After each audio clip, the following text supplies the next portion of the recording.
Okay. Hello, everyone. Welcome back. I am Jedediah. No, I'm not. All right. I'm Kris. So, this is Seerah Prophet Muhammad 65, the Treaty of Hudaybiyya. Sorry, I turn Italian when I say that.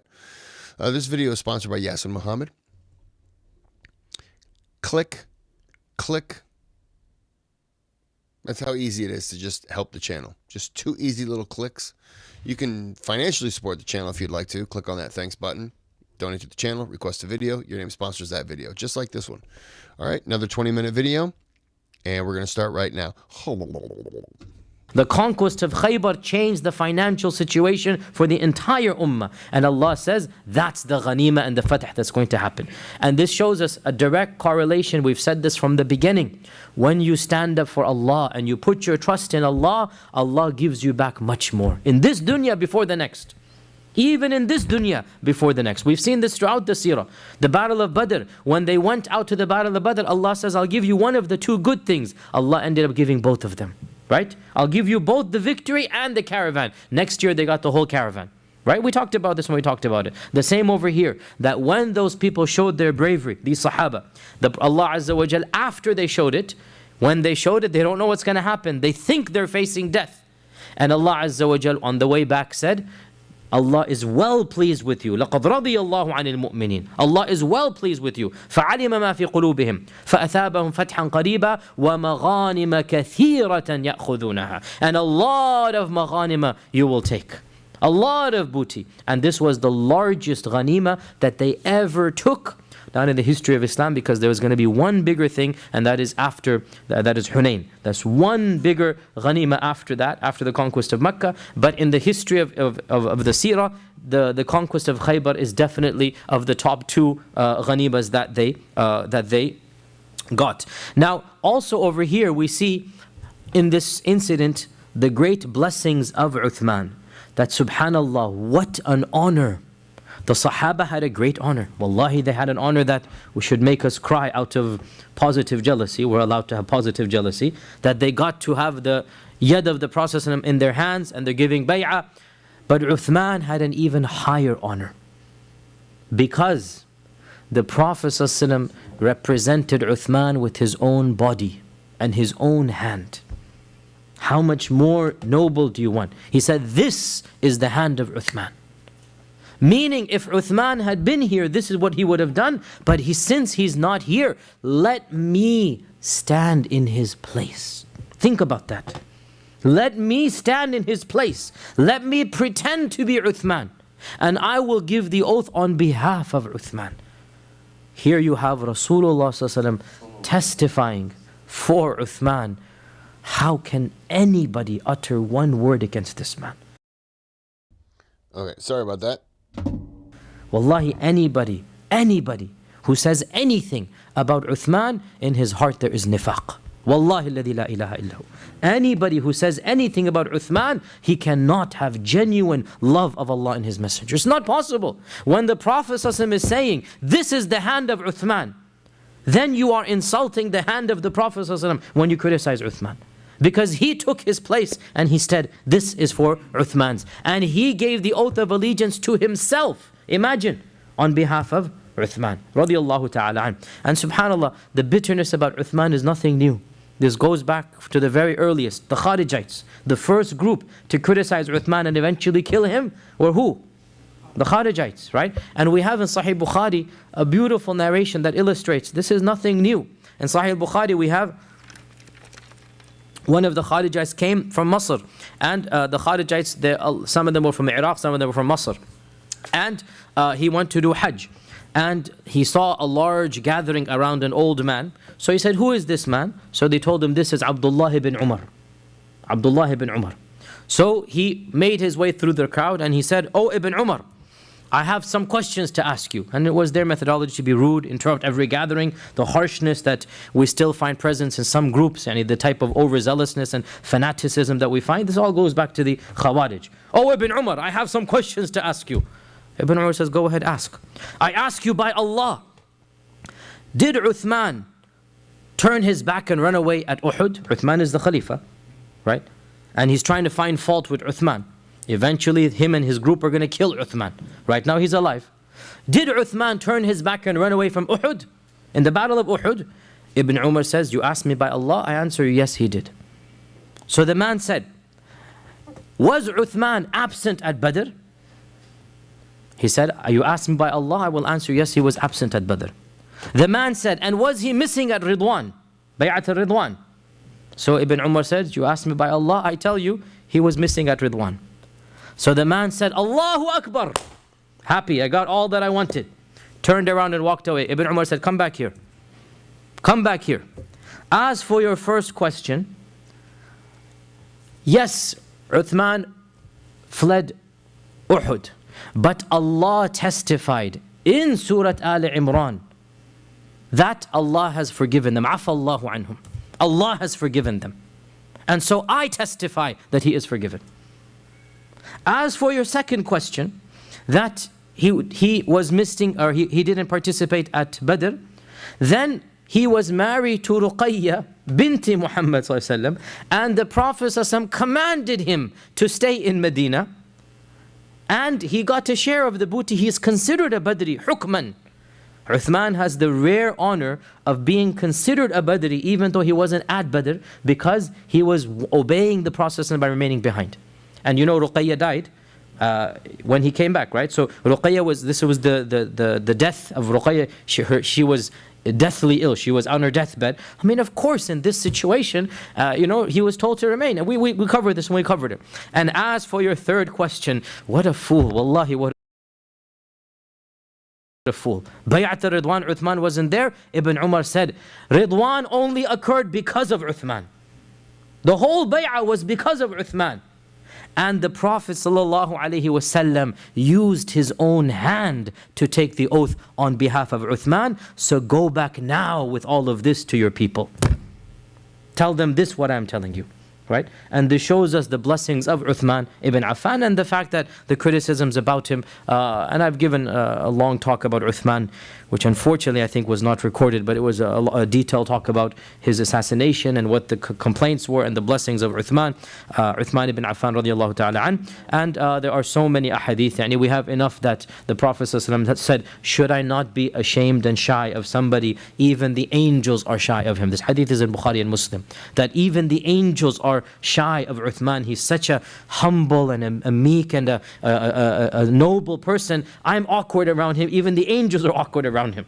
Can you imagine? The angels feel they have to be a little bit extra around Uthman. Can you imagine? Who is this man? Right? And so anybody who criticizes Uthman, wallahi, the person really is a jahil, and more than just a jahil. So also we have over here that 1,400 Sahaba, they gave the Bay'atul Ridwan. They participated in Bay'atul Ridwan. And the bulk of the famous Sahaba were here. Abu Bakr and Umar and Ali and all of the famous Sahaba, Abdurrahman ibn Auf and all of them. And this is one of the most explicit, and there are like a million evidences that we believe as Ahl Sunnah wal Jama'ah that the Sahaba are worthy of our ultimate respect. Right? This is the fundamental cornerstone of Sunni Islam. What does Ahl Sunnah wal Jama'ah mean? The group who follow the Sunnah and the Jama'ah. The Jama'ah are who? Number one, they are the Sahaba. And this is what separated us from day one from the other groups. The Kharijites, the Mu'tazilites, and the other group, they all said we're not going to respect the Sahaba. And this is what separated us from all of the other groups in the beginning of Islam. And this incident, Bay'atul Ridwan, is but one of like a million evidences. Literally the Quran and Sunnah, common sense, reason, logic, everything tells you that the Sahaba have the highest maqam. And if you're going to ridicule the Sahaba, you have no religion left. Because who gave you the Quran and who gave you the Sunnah other than the Sahaba? You have no knowledge of the Quran and of Islam except through the Sahaba, right? And as one of the famous Imams of the past said, if you were to ask the Jews who are the most righteous people, they will say the 70 who accompanied Moses on Turi Sinai. And if you're to ask the Christians who are the most righteous people, they will say the 12 disciples who accompanied Jesus Christ. If you were to ask that other group who are the worst and the most vilest and the scum of all of mankind, that other group will say those who accompanied the Prophet Muhammad sallallahu alaihi wasallam. Wallahi, it doesn't even make logical sense, right? Think about it. By common sense, Allah subhanahu wa ta'ala will choose the best people to be around the Prophet Muhammad sallallahu alaihi wasallam. And anybody who disagrees, wallahi, they have to deal with Allah Azza wa Jal on the Day of Judgment. In this world, we can only make dua for them and have logical debates. Other than that, it is up to Allah Azza wa Jal to deal with them. The point being that Bay'at al-Ridwan and the ayat and the ahadith of Bay'at al-Ridwan, even if you reject hadith, what are you going to do with Surah Al-Fatih? لَقَدْ رَضِيَ اللَّهُ عَنِ الْمُؤْمِنِينَ إِذْ يُبَايِعُونَكَ تَحْتَ الشَّجَرَةِ. How can you deny the Quran? It's right there in the Quran. When all of the Sahaba gave bay'ah under the tree, and Allah says, لَقَدْ رَضِيَ اللَّهُ. And that is why we as Sunni Muslims, we say, رَضِيَ اللَّهُ. Whenever we mention a Sahabi, what do we say? Abu Bakr رَضِيَ اللَّهُ عَنْهُ, Umar رَضِيَ اللَّهُ عَنْهُ. Where do we get it from? There's at least a dozen times, radiyallah, radiyallah, radiyallah, and here we have in Surah Al-Fatih. And Abu Bakr was there, Umar was there, Uthman, he wasn't there, but the Prophet's hand was there, Ali was there, Abdurrahman ibn Auf was there, all of the major Sahaba were there. How can anybody again criticize the Sahaba? Another interesting point before we move on, again, all of this is just related to Bay'at al-Ridwan, is the issue of the tree itself. Some interesting things about the tree itself. As for which tree it was, I mean, it was a land which had lots of little shrubs and trees over there. It is narrated that one or two of the Sahaba, they might have remembered the tree. It is said that Jabir ibn Abdullah, and Jabir, we all know the story of Jabir and the story of Jabir and the camel. We did the whole halaqah on that. Jabir ibn Abdullah, who was still a young man at the time, he's probably around 19 now or 20. So Jabir lives a very long life, and he's over 80 years old when he dies, 78, something when he dies, and eventually he becomes blind. So one of those years when he's blind, so very late on, he's narrating these incidents, and then he says, as he's blind, he says, if only I could see, and if I had eyes, I would show you exactly that tree that we sat under. Now that tree is significant because Allah mentions it. إِذْ يُبَايِعُونَكَ تَحْتَ الشَّجَرَةِ. And the Prophet ﷺ sat there for so long, getting the bay'ah. So clearly there's a lot of history attached to that tree. At the same time, it does look like the majority of Sahaba really could not identify the tree for one simple reason, and that is that there were so many other trees. And if you come the next year, I mean, wallah, you guys try this as well, that, go to a wood or a plain, if you come back in a year, everything looks pretty much exactly the same, or one tree cannot be told apart. And it is authentically narrated in Sahih Bukhari that one of the companions said, when we got there, the next year later on, the next year, we tried to find that tree, but no two of us could agree which tree it was. And this is human nature, right? One person can say, no, this was it. No, this one looks more like, no, this. It's human nature. You have 50 trees in the vicinity, and each one will have a slightly different memory. And it is authentically narrated that within a decade or so, after the death of the Prophet ﷺ, the Bedouins and the new converts to Islam, they began venerating the tree. And they built a masjid at that tree. Even though, which tree was it? But they built a masjid, mashallah. They built a masjid, and it is narrated that one of the Tabi'un, so this is Tabi'un, he saw this masjid in the middle of nowhere, because this is outside Makkah. There is no civilization, there is no, people living there. And he sees the people congregating in this masjid. He asked them, what is this masjid? They said, this is the masjid, this is the tree that the Prophet gave the Bay'at al-Ridwan. He took the Bay'at al-Ridwan. So he went back to Makkah, and there was Sa'id ibn al-Musayyib. And Sa'id ibn al-Musayyib is one of the leaders of the Tabi'un. He's one of the most knowledgeable scholars. He's the student of Ibn Abbas, and he's a Makki. He's a person residing in Mecca. And Sa'id ibn al-Musayyib said, my father was of those who took Bay'at al-Ridwan. My father was of those who took Bay'at al-Ridwan. And he and his companions could not figure out which tree it was. Are you telling me that your companions, meaning mocking this person, are you telling me your companions know better than the Sahaba? And wallahi, what a powerful statement here, right? My father was there, and these people that are praying, they have no clue. And you're telling me they know more than My father knew, and the Sahaba knew. And in the Musannaf Abdul Razak with an authentic isnad, and this is a very important point, and I have looked this up myself and teach classes about this, so it's a very important issue, theological issue. Umar ibn al-Khattab radiallahu ta'ala an, news reached him that the Bedouins had built a masjid there, or that they were venerating the tree.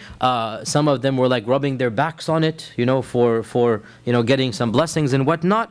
And so he chastised them, and he commanded that the tree they were venerating be cut down and chopped. Not that that was the actual tree even, because that was their imagination. So that they wouldn't use that tree as a place to worship and then end up idolize, not worshiping the tree, but you understand what I'm saying, using the tree as a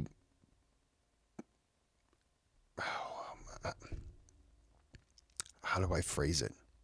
I think you understand what I'm saying. That was my tummy. Using the tree as some form of worship. They're not worshiping the tree. I think you understand what I'm saying, because it's not coming out right. Right? Nobody knows which tree it was, but that he ordered that it be cut down and chopped. Now, this incident is a whole different tangent, and it's a very important tangent. I'll just summarize it very quickly, and that is the whole issue of venerating places or venerating icons or objects that some people might believe to be sacred. You see, we have here a tension between ignorant or superstitious or immoral. Sacred. That was the better word.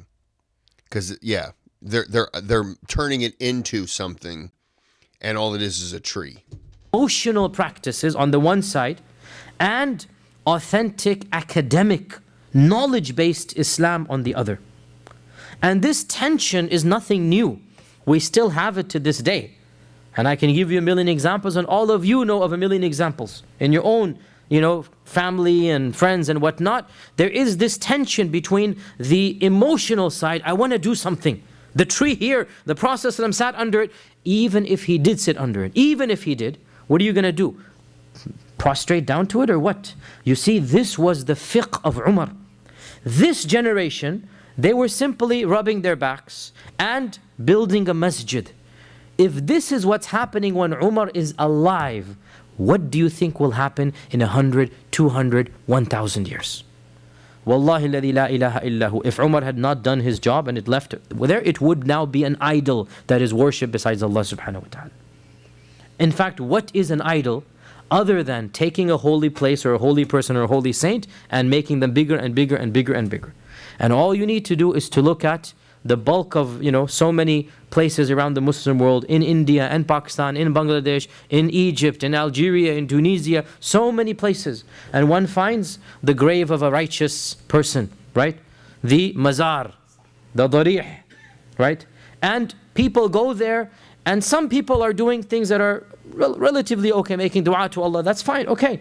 Others, sajda to the grave, tawaf around the grave, making dua to the grave, Ya Jilani, Ya Madad, Ya Ali Madad, Ya Abdul Qadir. This is subhanAllah unbelievable, right? And where does it all start? This notion that this person is sacred. Now, what is the grave of Abdul Qadir al-Jilani compared to the tree that the Prophet ﷺ sat under? Think about that. Can anybody compare the grave of any righteous person with the very tree that is mentioned in the Quran? إِذْ يُبَايِعُونَكَ تَحْتَ الشَّجَرَةِ. Allah mentions it. And the Prophet ﷺ sat there for at least a solid hour. How long is it going to take? 1,400 people individually giving the bay'ah. Even if you say 20, 30 seconds, you do the math, right? SubhanAllah, quite a while he's sitting there with his back to the tree under the shade. And then I ask you, if you knew that that tree was right there, which of these two groups would me and you fall under? Wallah, it's easy to criticize, but put yourself in their shoes, right? Which one would you fall under? And this shows us the difference between emotionalism and between academic Islam. Our religion is not based on feelings. Our religion is based upon what Allah and His Messenger have told us to do.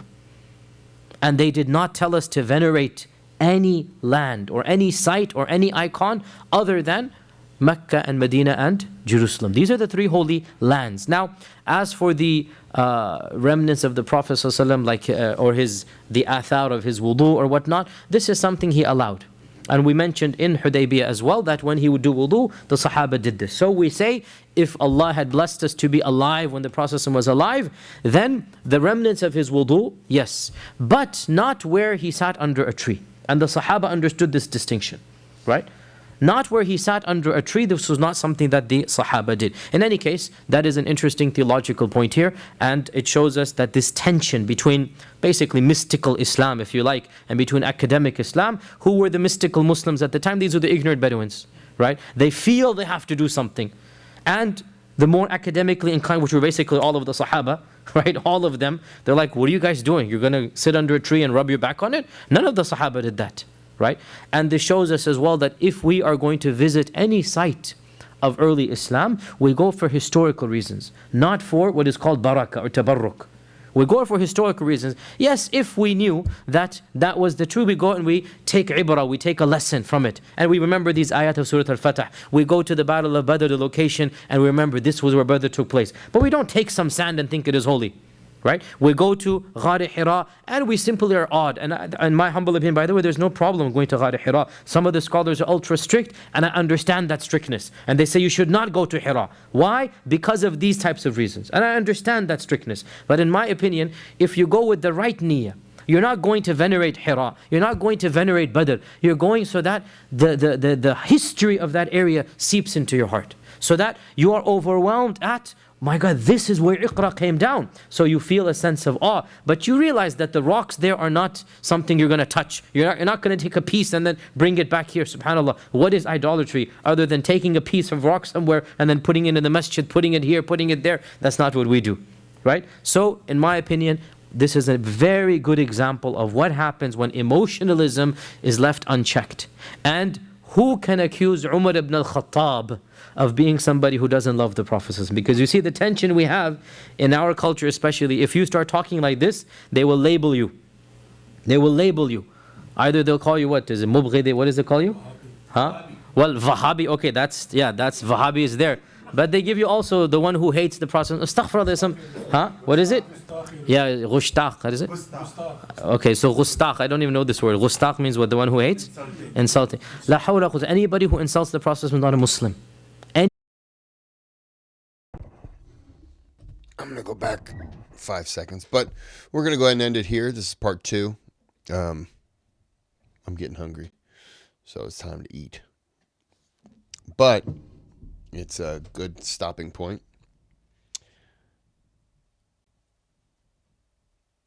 When he was, this is what I was going to think. This is what I was going to think. This is what I was thinking when he was talking about people rubbing their back on that tree. I was just imagining a bear, like how a bear would rub its back on something. And I was like, can you imagine just a bunch of people just rubbing their backs on a tree? It just made me giggle. But I kept a straight face. All right, well, I'm going to end it here. We'll be back with part 3. But until then, have a good day, have a good night. Where's the button? There it is.